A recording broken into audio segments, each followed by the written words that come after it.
বন্ধুরা আপনারা দেখছেন এটা প্রাকৃতিক মৌচাক, বিশাল একটা গাছের সাথে মৌচাকটা। আসলে দেখেন মোয়াল কত কষ্ট করে কত পরিশ্রম করে মৌচাকে উঠতে হয়।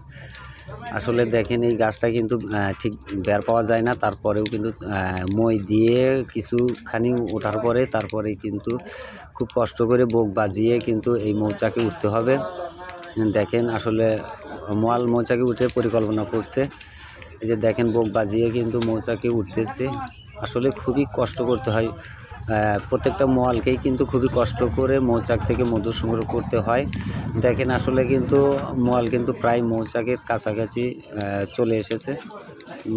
দেখেন মোয়াল কিন্তু এখন ওই উপরে উঠে কিন্তু প্রস্তুতি নেবে, মানে ধোঁয়া জ্বালানোর কাজ করবে। এখন কিন্তু মৌমাছিগুলো কিন্তু সতর্ক হচ্ছে যে আসলে আমার মৌচাকে হয়তো কোনো কিছু আসতেছে। দেখেন মোয়াল কিন্তু সম্পূর্ণ উপরে উঠে গেছে, এখন কিন্তু প্রস্তুতি নিচ্ছে এই মৌচাক থেকে মধু সংগ্রহ করার জন্য। এই যে এখন কিন্তু ধোঁয়া জ্বালানোর কাজ শুরু করে দিয়েছে। এখন মোয়াল কিন্তু আসলে আগুন দিয়ে ধোঁয়া জ্বালাচ্ছে এখন এই মৌচাক থেকে।